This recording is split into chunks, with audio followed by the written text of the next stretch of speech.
Arrivano altri 10 cuccioli, dottore, sabato qua al canile di Ponzano Veneto dalla Sicilia.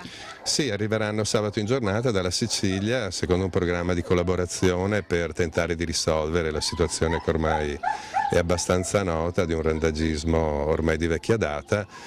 Si tratta di cuccioli provenienti dalla zona di Modica, dove in seguito alla tragica aggressione di qualche tempo fa da parte di randagi costata la vita ad un bambino di 10 anni, si è aperta una caccia al cane in violazione alla normativa nazionale No Kill. Il servizio veterinario dell'azienda ULS 9, diretto dal dottor Paolo Camerotto, insieme ad altri in Italia, ha dato la disponibilità a partecipare all'operazione di salvataggio sollecitata dal sottosegretario alla salute Francesca Martini. I 10 cuccioli arriveranno dal Siracusano domani mattinata all'aeroporto di Verona, da dove proseguiranno per il canile di Ponzano Veneto, in provincia di Treviso. L'azienda ULS 9 accoglierà temporaneamente fino a 20 animali sani in attesa di affido. Dopo un periodo di osservazione i cuccioli potranno essere adottati insieme agli altri 700 a cui ogni anno l'azienda ULS 9 di Treviso trova una famiglia. Tra loro da ieri c'è anche Igor, il cane che ha aggredito 4 passanti, tra cui un bimbo di 6 anni. Fortunatamente nessun ferito grave. Cosa succederà adesso ad Igor?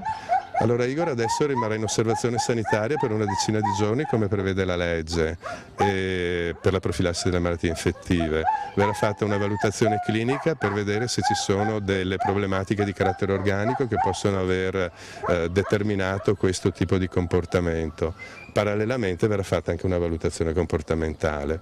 Per evitare che simili episodi possano ripetersi, secondo gli esperti, bisogna imparare a rapportarsi ai cani e agli animali in genere correttamente. In fondo apparteniamo a specie diverse ed errori di comunicazione possono essere fonti di problemi comportamentali e disturbare il rapporto tra noi e i nostri cani. Ecco allora qualche consiglio utile per chi ha o desidera adottare un amico a 4 zampe.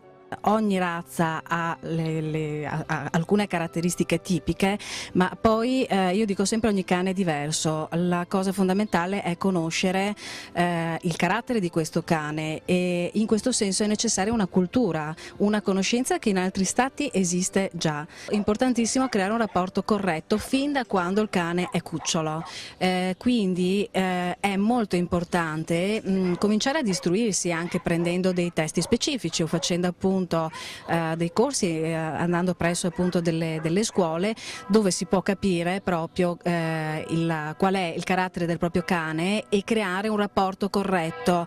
Puntualizzo una cosa: il rapporto corretto non significa voler bene al cane e dare tutto al cane, perché molte persone mi dicono io gli faccio tutto per lui, gli do da mangiare, dorme a letto con me, ma il cane non funziona in questo modo ed è proprio importante non viziarlo secondo i termini umani, ma capire che il cane funziona secondo delle regole proprie che sono quelle del mondo animale.